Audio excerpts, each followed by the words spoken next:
My name is Rich Schmidt. We're here with Robb Bell. It's January 31st, 2025. We're at Cathedral Ridge Winery in Hood River. Robb, thank you so much for joining us today. Nice to meet you. Let's start with the first question, which is why wine? Well, historically I didn't drink much wine. It was more of a Scotch drinker. And after a career in line industry at Procter & Gamble and Heinz, I went to a consulting firm. To be frank, I hated consultants, so I worked in a manner that I would confirm with my client how they would know I made them some money. When I made them some money, I got some of it, and if I didn't get anything. I'm happy to say that everyone always paid. As the years wore on, I fell into working with Sam Sebastiani when he was still at the Sebastiani main winery. Then I was with him we became good friends. He began to teach me more about wine because he saw quickly that I didn't know a lot. But I understood the business very well. I've been a lifelong marketer. I started at Procter & Gamble, went on to H.J. Heinz as head of marketing, and then spent most of my career either managing large marketing organizations or doing holistic business attacks or profit-generating exercises for clients. So Sam Sebastiani became one.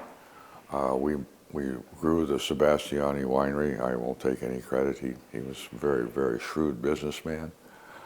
And then his family and he came to a parting of the ways at an epic blowout on a New Year's Day. And he decided to start his own winery. And it was called, he was going to use the Sebastiani name. He talked to me, and then he didn't talk to me for a year and a half because I told him that he could not sell 750 milliliter bottles with a Sebastiani name on it. He was offended, understandably, but I said, damn, we spent 30 years building Best Jug. That's too strong a transition. So as I said, a very Italianate and decided not to speak to me for quite some period of time, and he went on with his plan and bottled up several thousand cases of Sebastiani in 750 bottles. The wine trade loved him. The grocery industry loved him. The brokers loved him, so because he'd always treated them well. So they put their shoulder to the wheel, and he had distribution all over the country. Big problem, it didn't move. Stiff on the shelf. So as I said, a year and a half later, I got a call, and he said, because I told him, when you come to your senses, give me a call. And as close to an apology as such a personality could ever make was, you think you could come down here and talk to us about this because it's not moving very well. I take no credit for the growth of Vianza, his sons Sam and John, and Michael, the winemaker, John, the business son, and Sam built a very strong business, the first major wine club in the country. It peaked 35,000 people. And you had to join for 12 months at a crack. What year was this? This is, 1980s. Okay. When Vianza started, Vicky and Sam, because he was so upset with the distributors, he swore he would never sell another case through a distributor in his life. So that's when he opened this enormous facility called Vianza in Sonoma. And another part of his genius was he gave the Visitors Bureau of Sonoma the use of the little building at the foot of his driveway. Very clever, that, okay? And they built a business bringing buses out of San Francisco. Vicky Sebastiani, they were Town and Country in the day. Vicky Sebastiani, fabled chef, cook. I had all kinds of jarred goods. The only place you could shop for wine and food at the same time. Now it's commonly done, but in the day it was breakthrough stuff. And if you've never been to Vianza in Sonoma, you should try it out.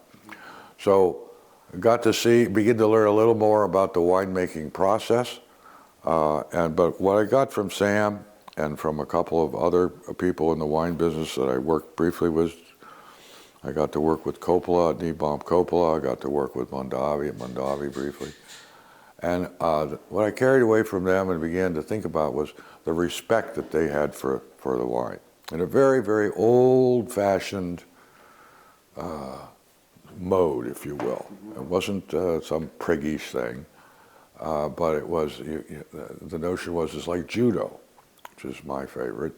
I'm not a patient guy, but you've got to be patient when you're doing judo.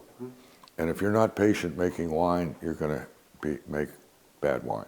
You cannot rush it. You cannot push it. It has its own, at the risk of sounding like some sort of crazy, it has its own personality, and don't think it's going to be the same year over year. No, it won't. So I came out of that experience enjoying the business, having an occasional glass of wine. I'd stopped drinking, so I hardly drank at all anymore. And I was living in a town called Hood River, Oregon.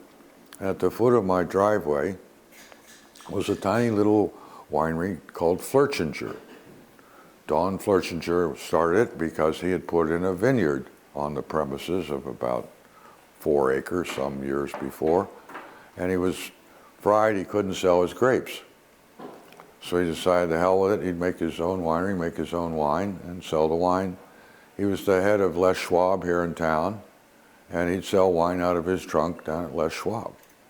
Very resourceful guy, and an intuitive, good winemaker, and learned from the start, great grapes makes great wine. It's 90% of the grapes, everybody. If anyone takes more than 10% of the credit for the wine, you ought to leave that winery right away, because those people have no respect and they're idiots.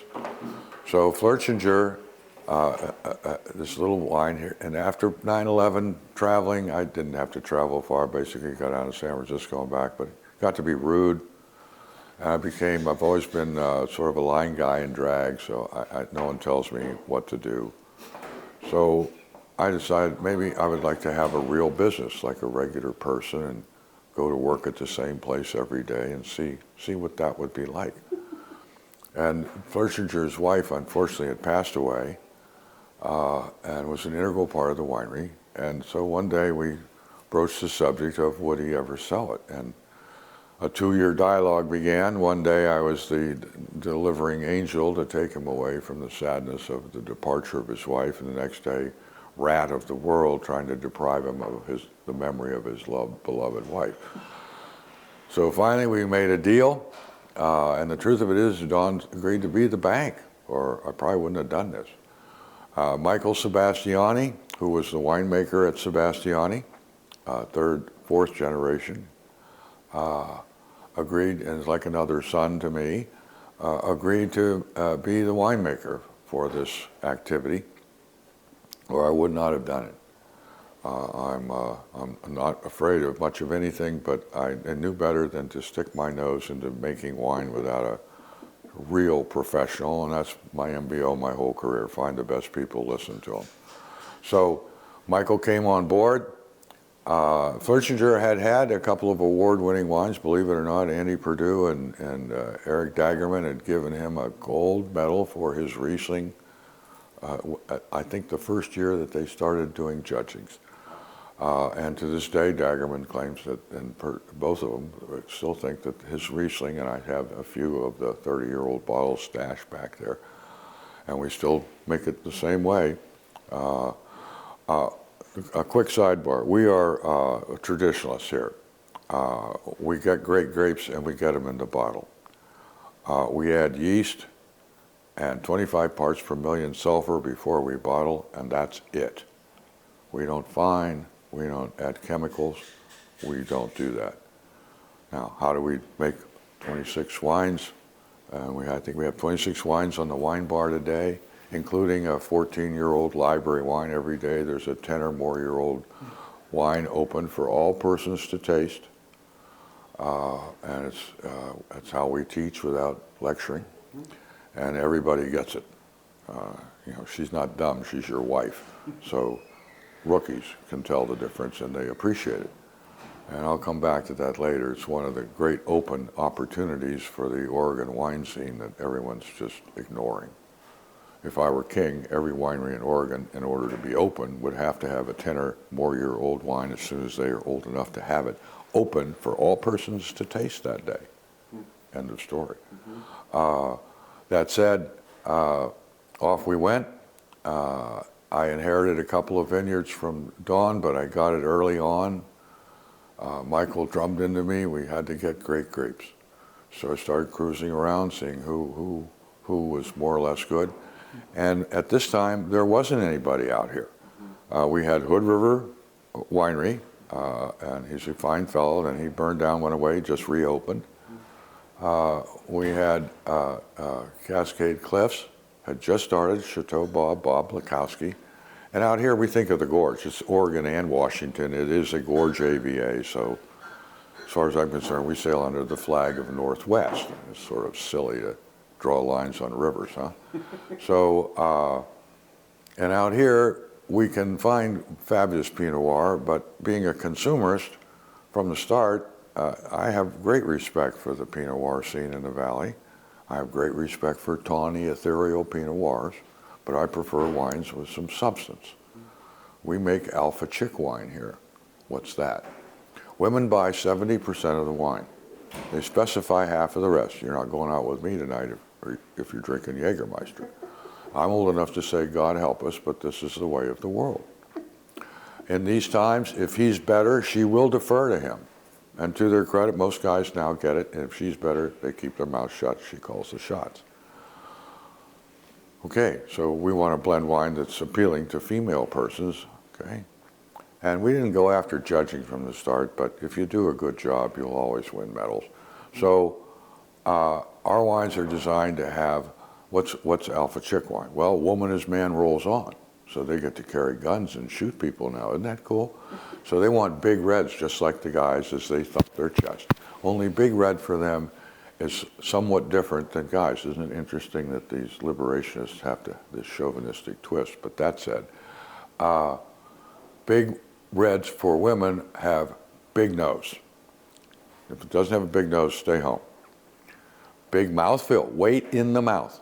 There must be the perception of weight in the mouth, my opinion. Seamless if you want high marks, just like judges do. They're screening for aberrations and nothing else. You got to have a big finish. There can be no jars. There can be no harsh jags. We take this so far that we all know first taste of the day tastes wretched no matter what you're tasting. Well, we make a scene here.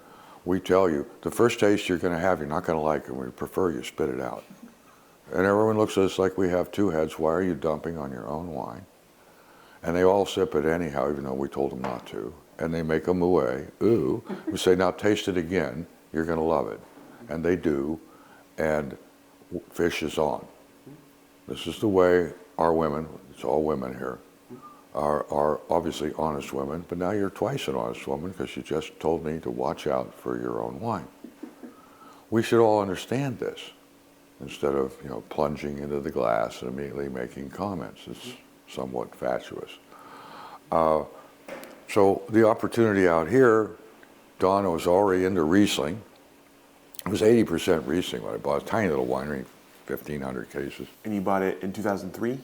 Yeah. Okay. And then, to my shame, Mr. Know-It-All, oh God, what an embarrassment. Suddenly it occurred to me, see, for the first 2 years, it wasn't my own wine. I had bought his wine in barrel. So we basically had to just march on time, change the label year 2, because we blended those wines. And Cathedral Ridge is a place that I had hiked on Mount Hood, that is the right-hand shoulder of Mount Hood as you look at it from this winery. It is an extraordinarily beautiful spot, period. So it's a locator for the proposition. And to that point, we are in the Columbia Gorge. And I discovered quickly as I began to roam around looking for grapes and talking to the handful of winemakers, again, there was Lonnie Wright was here, growing grapes, but Pines was a tiny operation at the time. I think all told there were maybe 5 people. Core was just getting started. Syncline was just getting started. Maryhill was here. God love him. I mean, what nerve. What a great couple they are. If I build it, they will come. And by God, they do. 70% of his traffic comes through Hood River on its way to Maryhill, to the benefit of all of us who are here. I saw quickly, and as I learned more about the wine business, you can't give people enough flavors. Really experienced people crave new sensations. It's a driving dynamic of the business. It's a driving dynamic of individual winemakers, as some few want to play one octave on the piano and play Pinot Noir their whole lives. Others like to play the whole piano, and so I can look at the camera and make the outrageous statement that the Rhine, the Rhone, Bordeaux, and Burgundy are all within 90 minutes of me. Absolute same soils, same genes in the rootstocks, same aspects, same winds, same temperatures. Look at the longitude, follow the line around the globe. It runs right through Burgundy. Give me a break, okay? Now, California got to go to school on several thousand years worth of European wine knowledge. Willamette Valley got to go to school on that and 100 years of California. So why shouldn't we truncate time up here? What are we, stupid? So we have the best grapes in the country. Others equal them, but none surpass them. And I have this enormous smorgasbord of beautifully grown wines in perfect terroir, again, within 2 hours. Why do I care? You do not truck grapes long distances. So we're kind of, it's well understood, I will refuse grapes that arrive here after 11 o'clock unless we have prearranged that you're picking later in the morning. Not kidding.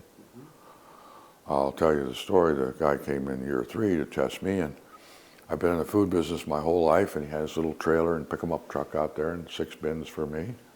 And I just had a premonition. I had the little jaws of death thing, and I stood up on that trailer and I pulled under and looked down those grapes. About a foot down, there was a 6-inch strata of twigs and gravel and old grapes and crap that somebody had deliberately put in a layer of weighty, bad stuff, because they're selling it by the pound, right?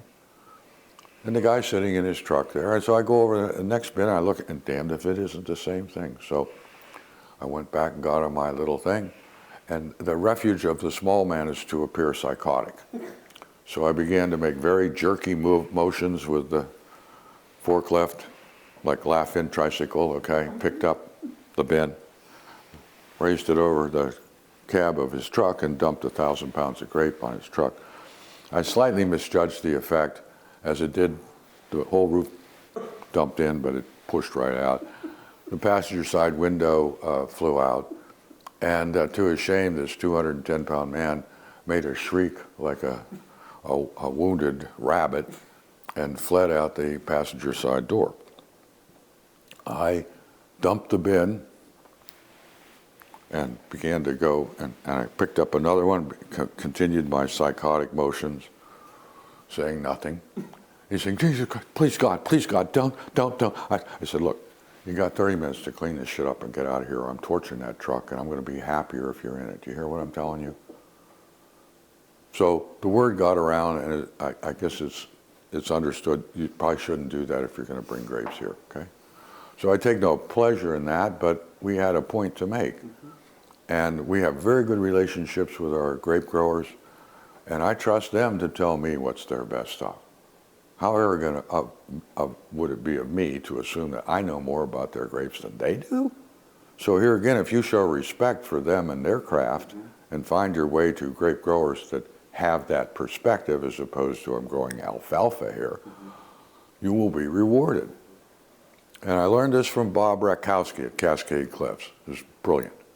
He doesn't join anything, rolls his own, does just fine, thank you very much. And Bob comes up with just a really outstanding wine they're good, but I mean, every year or two he comes up with something new that's spectacular. So at that point, I immediately went to all our growers and said, if someone dumps out of a program or doesn't pay you or withdraws for whatever reason from something that you think is exceptional, or you got a new one you're hatching in the back lot there, please tell me. I'll take 1.5 tons and maybe 3, 4 certain, and I'll tell you exactly what I learned. So that's become a driving core of our program. We're always seeking for better grapes. And this has led us into now, we currently have a complete set of Bordeaux wines here. We have a complete set of Rhone wines here, save Cinsault is the only one we don't have. We have a complete set of Burgundian wines here. So I can offer you every frigging one. You're a Burgundy head, here you go. So we have some outliers. We have a quality Zinfandel program. I used to love port when I drank. We have a reserve port that we ask you to sign an affidavit that you'll be with someone that you trust, and the keys will be hidden, and you'll be at home before you drink your half of this bottle of wine. Tail on me, this was the result of an error. I think it was year 4. I go to a bin of Zinfandel, and it's hung, stuck. My first stuck fermentation, 4.2%. Oh, God. Called Michael, I was distraught. Michael, I've ruined the wine. He said, calm down. He said, did you taste it yet? No. He said, go taste it and call me back. So I went and I tasted it. It was out of this world. It's like a really great port. So every year we make sure that we have a couple of barrels of 5%, and we blend them. We blend it down to about 2%, and there you have it. So a lot of effects to be found here. We have a somewhat rare Mourvèdre, Petit Syrah. I'm going to have some Carmenere this next year. So we're consumers here. We have a wine club they'll never get bored at. With 26 wines, you're not going to get the same wine ever, unless you want it. So I think that's an important value in a wine club. I've been in them, and so they got 5 wines. So they're all, I'm sorry, I'm just bored to tears. So we're about not boring them. In these tough economic times, we're huge on what I call the experiential side of the wine business. What's that? Well, you should get more than just wine for your wine club. So here you can bring, it's designed to be, in these tough economic times, an outstanding economic value in addition to pleasure. Well, what's that mean? Well, you can bring up to you and 3 other people to taste anytime, gratis. You're entitled to use our library room for a private event of up to 90 minutes, anytime. You're entitled to bring 8 people for your library tasting, which is $50 a head, so there's a $400 value. Renting the room's $250. The tastings, that's $80 a shot for 4 people. And now you, the wine club, get the reserve, so it's $100 a shot. We also do a thing that I'm going to do with you today called Taste and Compare, which is brown bag. And the headline we sail under there is, the biggest mistake that Oregon and Washington wine scenes are making is they're absolutely, totally failing to make the point of the relative value of these wines to French and California competition. End of story. This makes me crazy. This guide's our tourism gun, which has been a complete failure the last 3 years. I know, I'm here. I know my numbers. We keep track of our numbers. We know who comes here. All right? And we are doing a terrible job. Period. We've got to do better. And everybody's receipts are showing it. They might be shipping the cases. They're not making the money. You know that. I think we might have some notable flameouts in the not too distant future. And there's no reason for it. So here we live in this area. We have short lines of communication. Why do I insist on no longer than 2-hour transportation? Because when do you pick your bib lettuce for your dinner? You don't pick it at breakfast time. Okay? So we want to get those grapes. And when they come in here, no grape has ever sat longer than 3 hours when it came here. So help me God. Okay? This idea, this is enough. So guys in the valley, and you know many of them, they have these wines too, and they get them from the same vineyards I do. big problema. I won't name the name. They're nice guys. They're dear good friends of our gal Sandy, who runs the Dundee outlet. And they take me in their back room. They got a couple $1 million worth of stainless and toys back there, and they're very sincere. They both went to UCal Davis, and they're really trying to do a good thing. And I got the idea for my wine map that's around the corner here from them, and I asked permission, could I ape that at my place? So it has their vineyards. I said, oh my God. And I started to walk real slow. Fortunately, I've grown a little more polite in my advancing years. Well, I never meant to be impolite, but reality is reality and common sense is common sense. I said, so you guys are drawing from many of the same vineyards I do. Now, I had just tasted their wines. And they were, the best I could say was nice. They were nice, they were okay. Okay, but what's everyone, including rookies, seeking? They're seeking exceptional, something that's memorable, at least for a moment, okay? So I assessed that, again, their protocols were obviously correct. They weren't making bad wine, but it was, and I got it. It was attenuated because I was familiar with these grapes, okay? And I said, wait a minute, so when do you guys, how do you get them down here? Oh, we send George up mid-afternoon. He picks them up about 6 or 7. We get them down here 10, 11, smoke a joint, put them in the cooler, work them in the morning. Okay? My knees almost bent, okay? And I stayed my hand because I knew, I said, and then I thought about it for 10 minutes. I said, can I have a word with you fellas again, please? I said, listen to me. I'm old enough to be your dad. For God's sake, go up there and get those damn grapes. As soon as they're picked, try and work. My truck's first in line. Okay? Why is my truck first in line? Because my dad taught me that when the moving guy comes, you buy him lunch and you get a case of beer and you show it to him and you say, when we're done, this is yours. He said, everything gets done real quick and nothing will be broken. Okay? So here comes our first delivery of grapes from this amazing system that delivers all these wineries from all these vineyards. This old guy does it in his head. They're all fabulously well off, or not all well off, but pretty well off grain growers with great big trucks that they love to drive. So this is what serves as the conduit out here, okay? Because they're longer distances than in the valley. And so here he comes. So I go out there, he has his wife with him. I said, so what's your wife like to drink? She says, well, I'm a Cabernet kind of girl. I said, well, I guess you're going to get a Cabernet today. So I come in here and go, you would have thought I gave them the Connoisseur Diamond.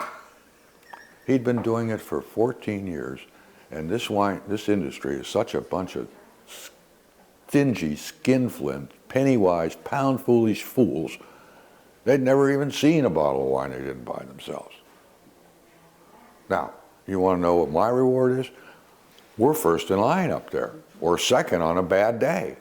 They're picking at 6, we're loaded, they're rolling here by 8:30 or 9 o'clock, they're in here at 10, 11 o'clock before I get local grapes. So don't hear ode to Robb, this is just common sense. So I told him, for Christ's sake, get some tarps, get up there, get them home, and work them right away. I'm not sure I connected, and I don't know why Davis isn't preaching this manifestly obvious critical bit, huh? So here we are in an area, we're blessed with tourism. Some tourism here is a courtesy of the wind sailing business and skiing, and so lots of recreation and things. We're close propinquity to Portland. You'll get here quicker from downtown Portland than you'll ever get to the valley on a Saturday, right? So as the years wore on, early on, we had some smart people in the business out here, Bob Morris, Phelps Creek, Steve Bickford up at Mount Hood. And in the day when newspapers were still relevant, we used to run a little ad because the Willamette Valley, in its foolishness, everybody closes in January. Well, guess what? We don't. And I browbeat everybody to stay open, including the restaurants. And so we used to run little ads in the Portland papers when papers were still relevant that said, we have 7 wineries out here that are open this weekend and dying to make your acquaintance. Come, and several good restaurants too. Come on and see us. It was very successful. okay? We fell prey, our little association fell prey to Trump-Biden political foolishness, so it's dysfunctional. We don't do these things anymore. How childish is that, huh? That said,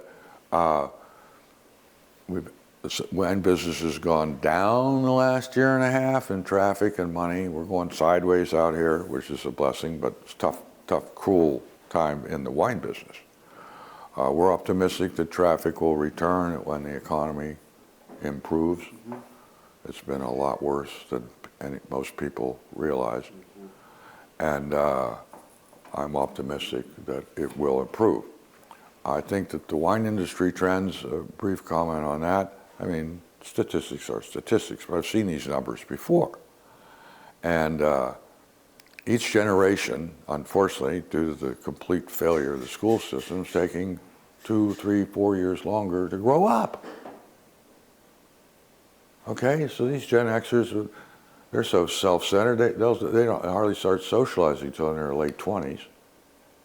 Okay, they can't make commitments. They don't get married till these are gross generalizations, but they're not far off the mark. They don't get married till their early, mid-30s. They don't grow up and start socializing in the late 30s. So you watch. They'll come back to the wine business down the line here. We're just going to have a little longer for the egg to go through the python, huh? That's and they do have the blandishment of these other cocktails, and I drank them when I was a kid too, huh? How many times do you have to get drunk on champagne before you stop doing that? So I think that, and taking the broadest view, health, yeah. I don't think we're going to, it puts me in the mind of Voltaire, and was 90-something, and he was talking to his personal physician, doing his annual physical, and coffee. He said, oh yeah, I drink 20 cups a day, and oh my God, you're going to kill yourself, and it's a poison. And he looked at his doctor and said, young man, 'tis a poison, works wondrous slow. So I think that we'll come back to earth on this wine creates cancer bullshit. And basically what we all want are the 1 or 2 glass a day people. And if not, and they're absolutely right, it is a good thing, because if nothing else, it's a placeholder for you took a little time to do something for yourself today. In a world where too often we get so carried away with our nihilistic self that we don't do anything for ourselves, huh? So here we were out here with all these grapes, making our rounds, driving around, talking to these people, looking at Bob Rakowski, figuring out where Rich Batzer was getting his grapes, figuring out where these boys were. And I go to the wine grower and I say, I make no bones about it, I'd like to have the rows next to Rich Batzer, please, until I learn better why those are the right rows, okay? And this is a business, takes time. The rubric is you're not a craftsman until you can fix your mistakes. Well, this presupposes that you know what a frigging mistake is. Huh? So be real careful in this business, because mistakes here suddenly appear and bite you squarely in the butt. Make no assumptions. Just because wine A and wine B were a gorgeous Cab Merlot blend last year does not mean they're going to be happy with each other this year. Generally speaking, they are, but just when you get into generally speaking, you get whacked upside the head. So our security here is, because we don't want to use chemicals to mind errant wines, we have multiple takes from every variety. Right now in the cellar, let's see, I've got 6 cabs in the cellar, 3 Merlots, 6 Syrahs, a couple of Zins, so we have at least a pair of everything. The only single one we have is McDuffie Chardonnay, which has stood the test for 30 years of being premier Chardonnay. So take nothing for granted. We listen to the wine growers, and because of our history as a consumerist, and that implies too that we do our own researches here. We don't follow them out the window. We put our wines to judging. We don't understand this. Why wouldn't you let this notion that somehow it's completely irrelevant? No, it's not. Half of them care a lot. The other half don't care, but half of them care a lot. So if you're going to be an active, positive marketer of your product, and you better not fall in love with it yourself. So for me, putting these wines out to judging, it's all relative on the day. I know how I've done here and there over the years. This keeps me in touch. I always call in a strike in my own position. If you don't, you're a fool in this business. So make sure you've got some friends that are not such good friends that they'll blow smoke in your ear. And if something's wrong, they better have the courage, and you better make it okay for them to say, Rob, there's something off here. I tell every customer I ever talk to, the best service you could ever do me is tell me there's something wrong. Because I would just be mortified to sit here and parrot off about a wine, and you're sitting there thinking there's something wrong with this.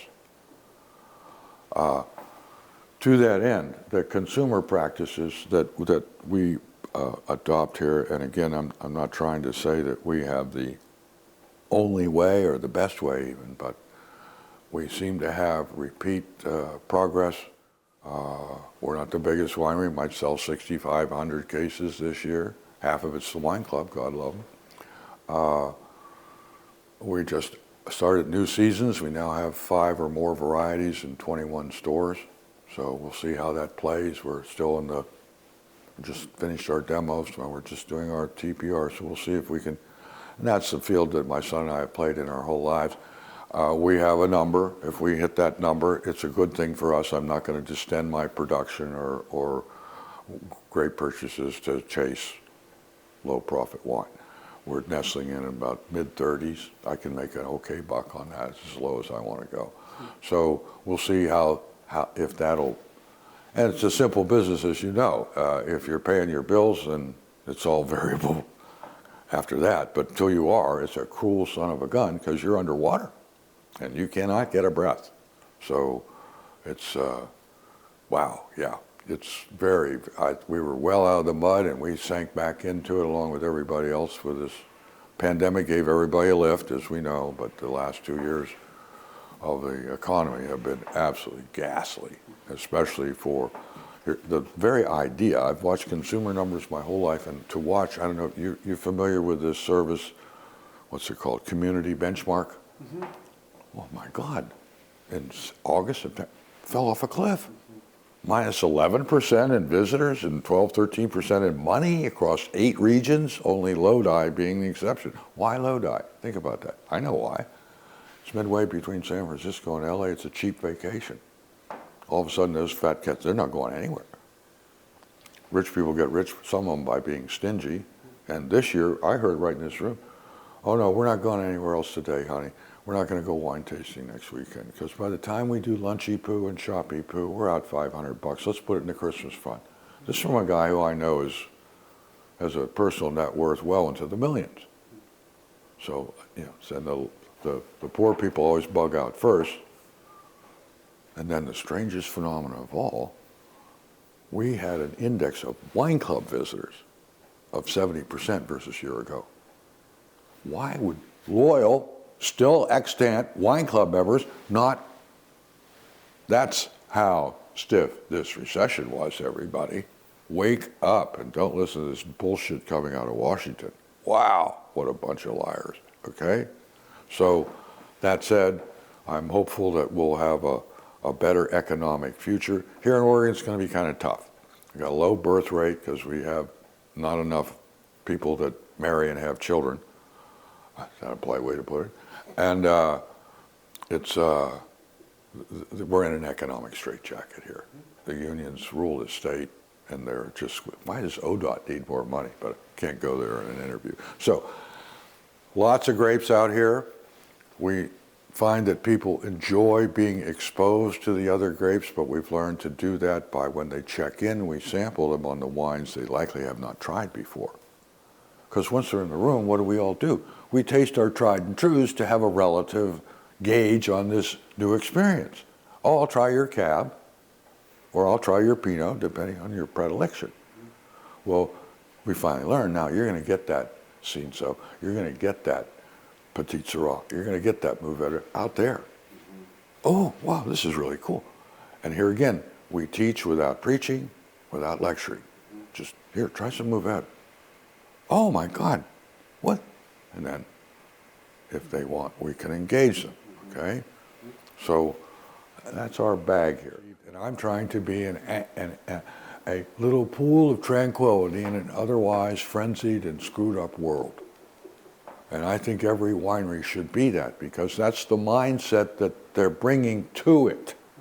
So I go in some of these places, I just want to fall down.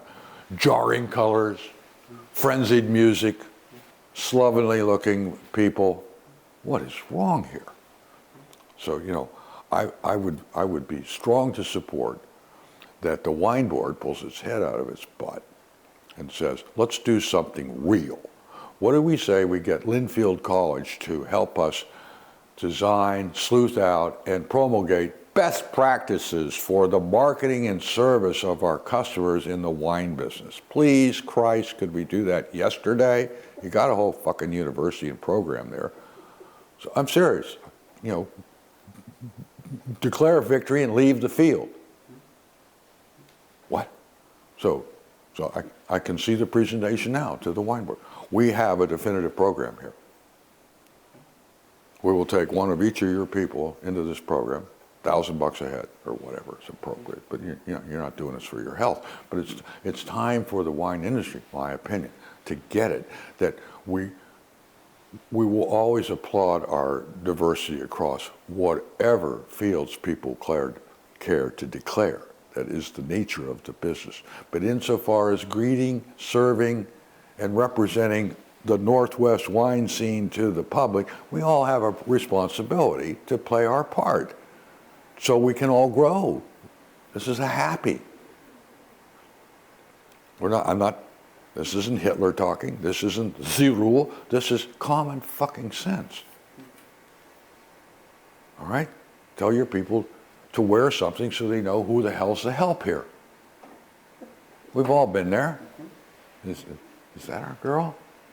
Oh no, I don't work here. You know, oh, I'm sorry. You know, it's ridiculous. Okay, they need to understand. They're not going to be master psalms. They need to learn. How would you characterize this, sir? As soon as they feel the least bit of resistance. Oh, obviously you know your stuff. How would you characterize this? And they're happy as a pig in shit. So they spout, they're happy, okay? And if we bump, all right, even if I bump them, some guy goes off and says, well, this is off. No, it's not off dry. Well, because I got really good grapes, pal. Huh? Did you ever get that part? You can get that kind of flavor from really great grapes without being off dry. No! Okay. Hey, you want to leave my place? Or are you going to listen? So I'm not afraid. But me is not what it's about. It's about the Northwest wine scene, and I think this parochial Oregon, Washington. If you're standing in Oregon, for Christ's sake, obviously you're speaking for, come on, wake up, everybody. Do you understand what I'm telling you? Northwest wine scene is, the world wants to come to the Northwest. And it sure as hell don't want to come to Portland. So we shouldn't say that. Fortunately, they have short memories, but we need another several months before the bad taste of that silliness will go away.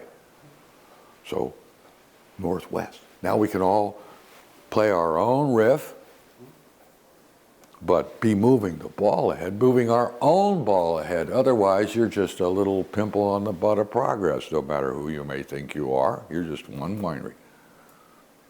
Okay? And again, our unique advantage is these incredible grapes we have all over both states, and Idaho too. But did we say anything about this? No. Doesn't California say California wines? I don't hear them saying Burgundy. I don't see them here saying Cabernet. In the main, we're a California wine. So we're a Northwest wine. And that implies that we can access grapes, any varietal you care to name, we can find here. Oh, really? I didn't know that. Yeah, so go looking for them. Well, we like Muscat. Go see so-and-so. Okay, so it's there. Common sense service is our headline, and that's long before it became popular politically. What's common sense service? Could I try your cab, please? Well, it's not open today. I go bug shit. They say I have a look that people really don't like to see. I think that we need to be polite to each other, be candid with each other, visit each other's rooms, ask your friends to come and taste and give you. If I were king, we'd have a program. Everybody in the wine business, we all have friends that are in brother and sister wineries. And so everybody name your friend. And the friend's job is to come and bring secret shoppers to your winery and taste and be friend enough to tell you exactly what they thought they saw and experienced there. Period. Okay? So what's experiences? The tasting, we let them pick their own here. All wines are open every day. They are tasted every morning, every one. Okay, they're gassed, they're saved every night. We have strict protocols. Pinot's 2 days. Big guns, there's one cab that'll go 4 days. It's better on day 3 and 4. So we've learned nuances like that, okay? So they're tasted, and the faintest hint, the rule for the girls is just, or me if I do it, or any of us does it, we have 2 do it every morning. 2. If anybody has the faintest shadow of that, they set it up on top of the bar, and the next couple of people, and they say goodbye. We've worked too hard to get them here. I appeal to my brothers and sisters in the business to taste your wines every morning, for Christ's sake. You might have 7 people today. Do you want a bad off? Or maybe it's not bad yet, but it's not your. What are you doing? Make sure your wine is you understand your wine, and then make sure that you know where it is. Please, it stuns me. Who among us has not had the experience of tasting somewhere? They're perfectly nice people. And I was like, Jesus, what's that? All right, and in these times, people are so polite they won't say anything. So for God's sake, everyone, take proper care in that. These are the times of dog in the manger. They do not have an opinion. To have an opinion is to be a confrontationist. No. So unfortunately, this is the truth. So we have to be very clear. We want your honest feedback. If this wine is not to your liking, please tell me. If you think there's something wrong, or well, whose do you like? Oh, give me that's gold to me. Or if they like it, give me an analysis. Oh, well, this is just like, so I love it. Thank you for that. You know, that's not for the ego trip. Now we run and we'll go and get a bottle of that, and it enhances our understanding of consumer palate's not mine. It's an amalgam here. I mean, it is. Michael and I, don't you worry. We call it a shot, but it's within a range that we've defined, and we're constantly in contact with these girls. Oh, don't worry, Tyler and I taste them before they taste them, but then hey, need some girl chops. Come on, help us out. And their serenity sells the wine. That's why I'm such a bug about everybody. As you develop your wines, for God's sake, bring your team in. I hate the staff word, that's a disease, okay? Bring your team in and let them express themselves about the wine. Michael and Tyler and I, we backed up a couple of times, don't you worry. I don't know, that's way too acid. Okay, and one year I made a bad assumption. I thought I knew how something aged, so I thought, therefore it's ready now. Told them to open up. No, it had not aged like it had aged the previous 4 years, and so it was not ready. And they didn't say anything to me. It just was stiff. I said, how come the Pinot's not moving? Oh, I know the look. I said, all right, talk to me. So they're trained. Once I said talk, they talk. Well, little I said, I took it off the shelves, put it back in the barn for 2 years. Brought it back. Okay, but so your sales team, if you're lucky, is your target audience. It ought to be your target audience, even if you got some guys in it, okay? So pay attention to them. Use them as a resource. End of story, okay? I think we have a huge opportunity for all of us to feed off the Northwest theme. What's that? Blinding flash, the obvious. We're already celebrated, even after these horrible times, for good food and beautiful scenery and opportunities in the region. So why shouldn't us wineries, try and fall in step? So we have a program here, and you're going to go through it in a little while, where we call it Taste and Compare. It happens every Saturday at 11 o'clock, or whenever the girls see a 4-carat peach diamond, we'll execute that Taste and Compare. And for wine club members, it's gratis, and it's $50 for everybody, but we'll comp the wine club people, and you'll see why we like to do it in a little while, I hope. So what I'm trying to articulate here is I think we all should be true to our own palates and desires. So if you want to run a 100% Pinot house, I celebrate that. Just have something nice to say about the other varietals grown in your state. Because in any couple, it's the rare couple that are both Pinot heads. Give me a break. You gotta see them come into our tasting room in Dundee.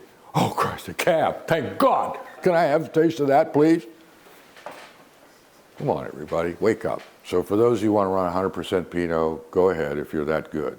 But if you're not that good, you better have a Cab and a Merlot and a Chard there too, huh? And they ought to be good, or you're making a big mistake. And you ought to be open year-round, or you're making a big mistake. I'm willing to show, anybody wants to come up here, I'll show you my books for January. And if after that you still want to be open, not be closed in January, then you go right ahead. This is insane. They're still here. What am I missing? These assholes all want to play, I take a month off. Come on. All right, so we can do better. So, lots of grapes. Had an opportunity to go to school on winemaking heritages throughout the world. European, specific French, Californian. Therefore, we've had an opportunity to learn from those people, and we had a running head start. So I'm presupposing that in the main, people think wine, they get it. It's intuitively an ageless scene. So we're new. So they can't be very good. That's like Pinot Noir out here can't be as good as the Valley. Fuck you. This is the kind of stuff we got to stamp out, okay? So, no, it's just not right. So I always play if I were king. If I were king, we would all think about our offering from a consumer standpoint. And if we want to run strong to Pinot, of course. But don't fail to flank yourself with something, because that couple or that group of 4 will have someone within it who can't stand Pinot Noir. You have to appreciate that if you don't like it a lot, it's a pretty bimodal wine. Those that don't like it a lot don't like it at all. It's not like, well, it's okay. But for some reason, Pinot Noir, in my opinion, strikes these poles. And we need to be sensitive to that, okay? Service profiles, never don't have a wine open. The move is you say, it's not open right now, but you look like lovely people. I'm going to open one for you right now. And you just became a hero. Come on. But to stiff them. And many of them won't say anything, but let me tell you, I can assure you, as soon as they get in that car, there's some hot words being spoken. And I know what I say. I said, excuse me, you said the Chardonnay's not open today, as in you're not going to open one? And they nod. I said, do I look like I can't buy a bottle of your shitty Cab? If you don't open one in about the next 60 seconds, you're going to see a show you don't want to see. Okay? They always open it. And who among us doesn't feel that way? I'm just that person that speaks out what is being thunk throughout the room. Okay? And many of these thoughts about our industry within the state, I know, are shared by many members of the Pinot Noir community. I fear it's fractionated, and I understand there are different publics, to use the rubric of the day. But to me, there's one thing that the wine industry as a group should be doing, and that's attracting more customers to the state. Then we can all get to work, each in his own way, to get their fair share of those customers. But if they're not here, we got nothing to talk about. And I fear that we've lost our way. And the customers don't care that we're researching the green wiggly fungus on the Petit Syrah. They don't care about that. So I have respect for that, but that's another group at another venue, and we can all contribute to that, but it's not a major marketing theme. You mentioned early on the always having an old wine open in your tasting room and how that should be something everybody does. Tell me about why the passion and belief behind that. Well, what started was I inherited some older wines from Don Flerchinger, and the Rieslings were out of this world. And so early on, I decided I'd keep 5 cases of what I call the main vintages each year. And I'd put them away, and I'd keep them and I'd actually put away 6, and I'd use 1, I'd open a bottle each year and mark on that case how it was aging, if you see what I'm saying. And it was a real learning experience for me because, I mean, you know it, but I didn't know it. There are profound differences in the rate at which wines improve or show their best characteristics. And it's not always the same, but it's pretty darn close. So as I grew to know more about this, I got into year 10, 12, and year 8, 9, I started to see the saddle and the leather and the different, what I called until then secondary themes emerging in the cabs. So, whoa, this is pretty cool.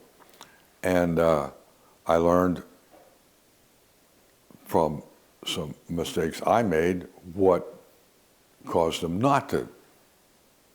Certain vineyards like McKinley Springs, fantastic fruit, but it comes in with like a 3.9 pH. The aquifer is it's not neutral, it's freaking basic. Whoa, and you would think, with that high a pH, it doesn't show itself in the wine. I pulled that high a pH anywhere else, I'd have TA in a split second, okay? So, oh boy, that's our, we pick early. I've learned that one. Well, I'll do anything to avoid TA. I call it wine gonorrhea. I can't think of anything more disgusting, okay? And it's a classic thing. Let her hang. How stupid. Too much of anything's not a good thing, people. So this idea of I want 27 bricks in my cab to make sure I get a great cab, I want to go away. Zin, Barbera, yeah, hard to keep them down to get the green out of them. But the rest, I've got 13% calves sitting in the barrel back there. That's my idea of heaven. Because part of the Alpha Chick wine is low alcohol. Do not run high alcohol wine. You make sure you have, your wines a bottle can be drunk by 2 110-pound women at lunch, and they will emerge from lunch unscathed. If one of them's going to get hammered, think about what you're doing, because they'll never buy that wine again. Okay? So, and the ones that, just chances that you're drunk is the one that is really happy about the high alcohol Zin, and will say something. So you conclude, oh boy, my customers really like that high alcohol Zin today. No, the drunk did. Did you hear the stony silence from all those women as they got that alcohol fume coming up in the back of their nose? And it astounds me how even in the Pinot crowd now, I'm getting some fumes. I don't know. I don't get that. Okay. Here again, I think they're being beguiled or misled by what I discern as a lifelong consumerist as your alky is a bullshit artist. Okay, that's what. Well, they pour a little heavier over at so and so, and our rejoinder is, we pour enough so you can experience the wine, and if you're a good boy, we'll get a little extra bump at the end. Do you understand what I'm telling you? Just like that. And if he comes back again, the protocol says, this is a juicer, disengage as soon as possible. We will not pander to that. And you ought to watch other people, even at adjacent tables. I think we all have an atavistic ability to sense a problem child. And it makes us nervous. Okay, so again, island of tranquility in an otherwise screwy world.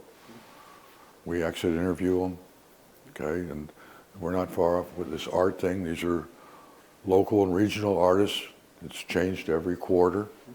We have little openings, but it's soft. It's a desired effect. All right, think about how many wineries aren't soft. They're very rectilinear. It's not Milano. These aren't zinc bars. Okay, but most of the people who own those went to Milano and saw the zinc bar and wanted to have one. Think about it. No. So to me, we're out of character with our wine presentation in many instances. Okay. And the consumerist thing, I think I would care intellectually, but the reason I really care is it's economic. We want them to come back. We want them to buy while they're here. But there's some amazing nuances in this business. Think about this. So, Wine Club is the heart and soul of a smart winery. But everybody gets tips now. So some wineries, think about it, so they're not doing this for their health. Many of these girls and guys are doing this to pay their bills. So here's this group at a table, and I'm a good worker, and I advance the wine. We have a great wine club. We'll talk about. We learn to say we'll talk about it later if you'd like to. Otherwise, like the condo thing, you got the lunch, but the son of a bitch gonna drag you out. You go out the bathroom window, right? So we're very cautious about that. But often they'll say, oh, we're how many clubs we got, George? 5? Yeah, no. So, well, now she's trying to make some money. She wants to advance the cause. So she starts smelling. They'll buy 3, 6 bottles maybe, okay? But the wine club gets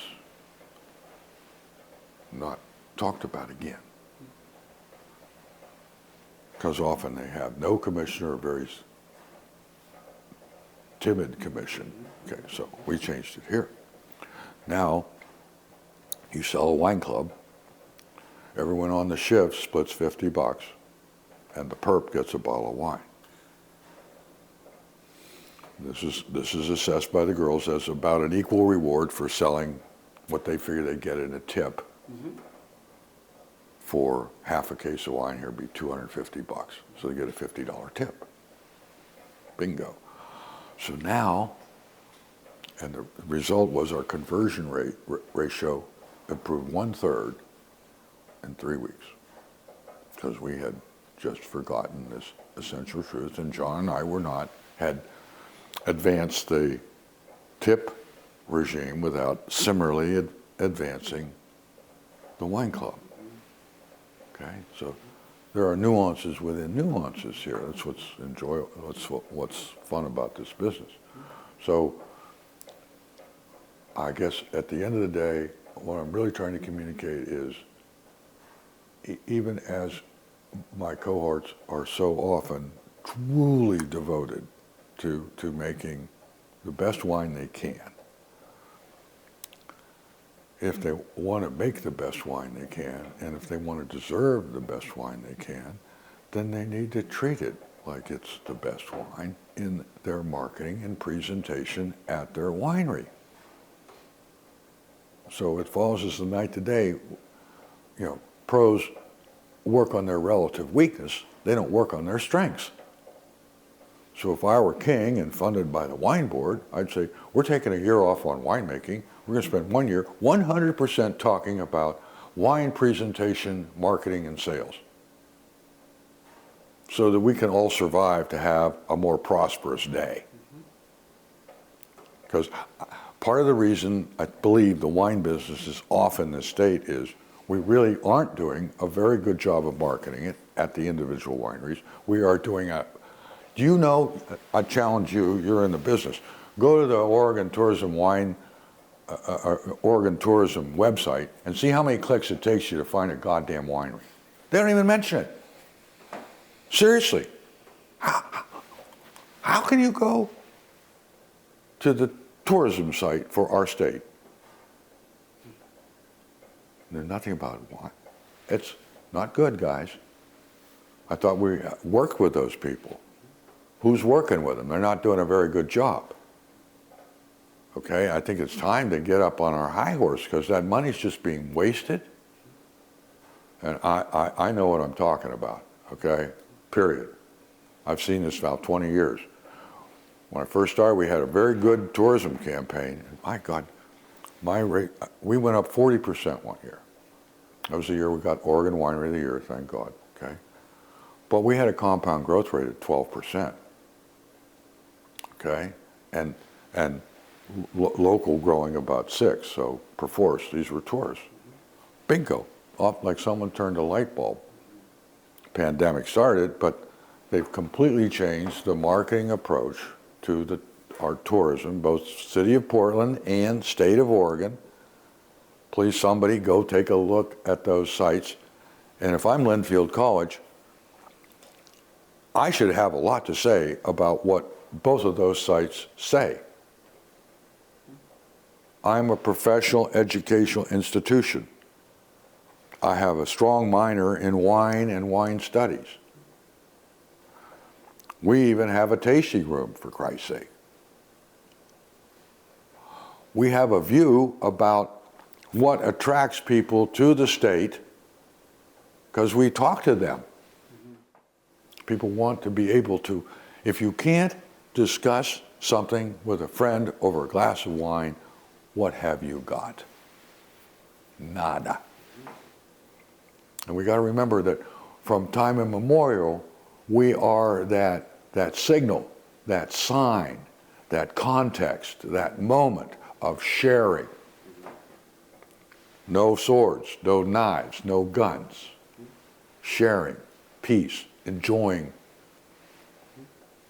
We lose sight of that essential reality in these fucked up times where we all want to look at our phone all day long. I mean, pretty soon there'll be no sex, they'll just look at their phone. So, no communication. I'm a student of this.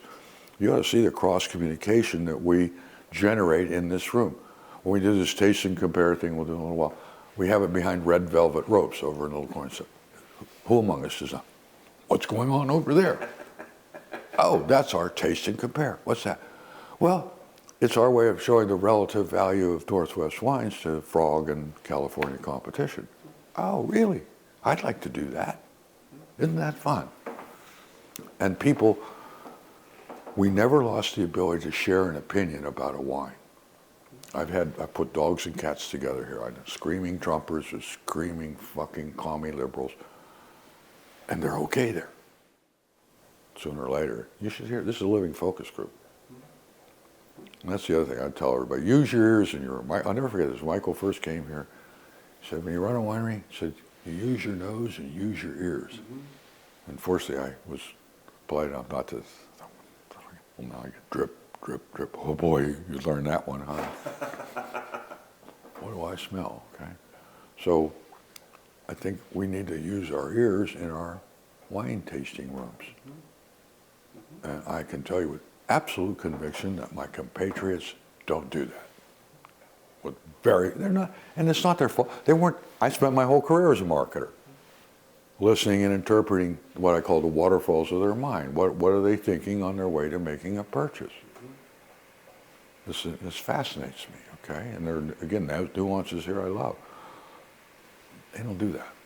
They think that's either necromancy or somehow greasy or some sort of the Jew of Malta or something. I don't get it. Dude, if you don't make a few bucks, you can't have all this fun, huh? Get with the program.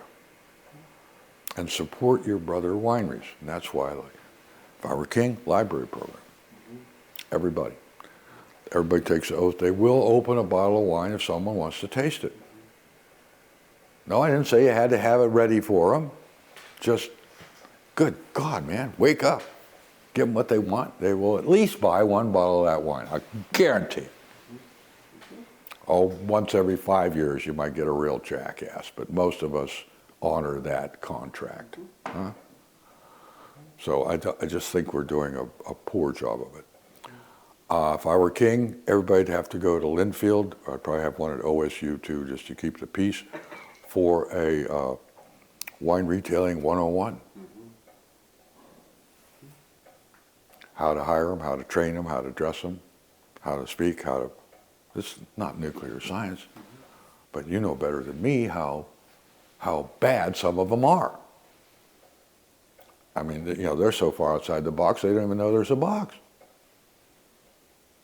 Or worse yet, once again, think it's some sort of, you're being too much of a businessman to grow up. Okay? And a bad one puts mud on everybody's doorstep, in my opinion.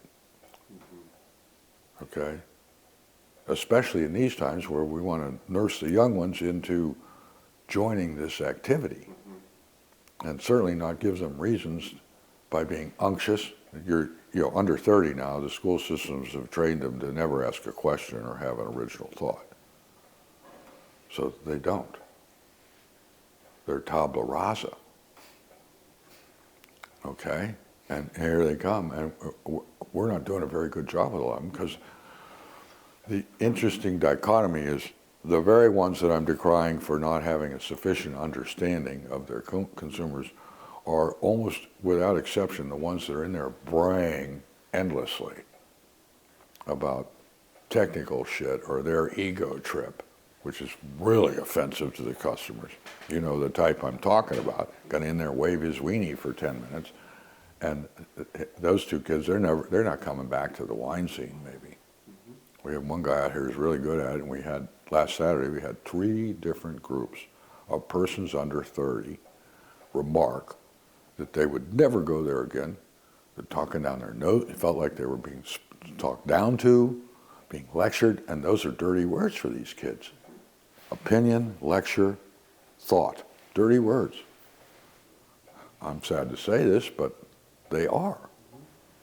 So we can, again, do better, okay?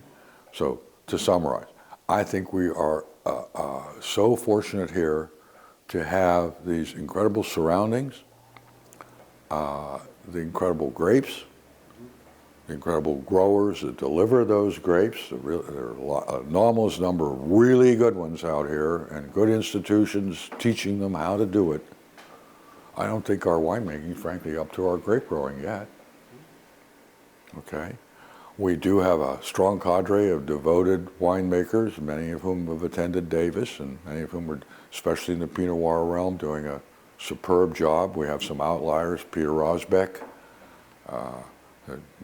fabulous winemakers, Jacob Williams, Peter Cushman, Bob Rakowski. Morris is as good a Pinot guy as there is in the valley at Phelps Creek. And that's about it for best strong out here. There are others that do a credible job, but those people are truly excellent. In the valley, obviously Adelsheim continues to shine, no pun intended. So I don't know, maybe I'm not close enough to the valley right now. I think it feels to me like we gotta accelerate the changing of the guard a little bit. And no disrespect to anybody that's currently in a leadership position, but it's kind of like glue. And they know too much now. Too many diverse, legitimate stakeholders. Right. Well, we can't take care of everybody, so what are the 3 we really all want to do, huh? Come on, let's clear our heads here, please. Get some sense of focus. Here again, Linfield, wines, there's a focus. And so I saved my perfect fantasy for toward the end. My perfect fantasy is you guys sponsor a symposium. And you demand, command, beg, wheedle the old guard in. I'll help you I'll help you round them up. I'll piss on their boot. They'll come. And it would be a symposium on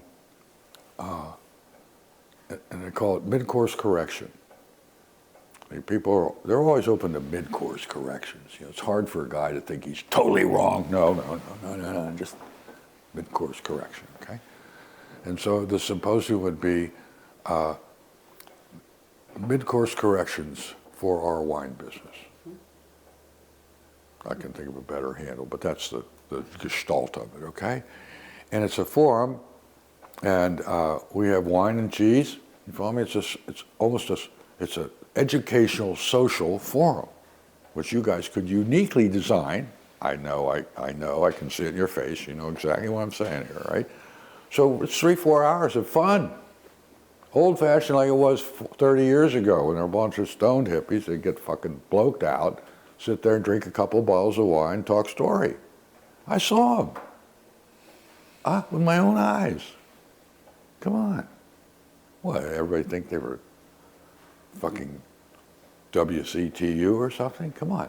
So, real people doing a real thing. What balls would pick up a shovel and planting these things? They didn't have a clue what they were doing. It was madcap.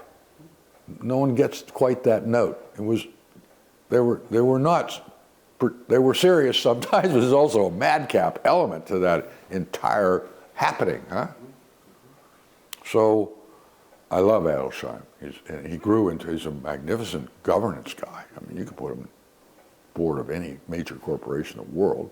The guy is deft as a snake, okay? And an honorable guy to boot. So, I think we need a discussion around these issues. And it would be what I call a beat it down symposium. So it starts out, write down this grisly list of who among us does not open a wine when a customer asks for it? Who among us,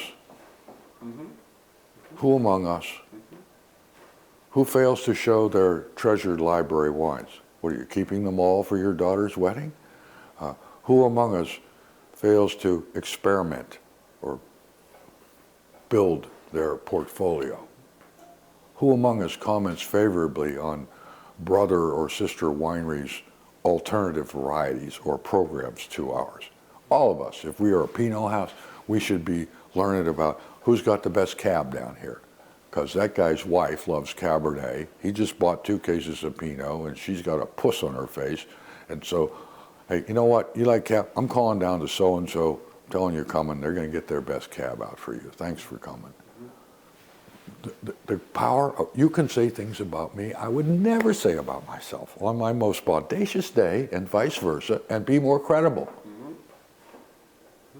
So the power of cross-referral, we have a program here. I'll show you little coupons, right? Good for free tasting at Morris, free tasting at the start. Jacob Williams, the other 4 best wineries, okay? Person's known by the company they keep. And this is a $100 value for the 4 best local wineries. Oh. Okay, so we see enough of them. I know it's working, and everyone is a new one as far as I'm concerned. So each and I'm not going to tell you who your friends are. You know who your friends are. What I am telling you to do is talk to your friends, arrange something real in terms of a cross referral that has a real value to the customer, and you will be rewarded.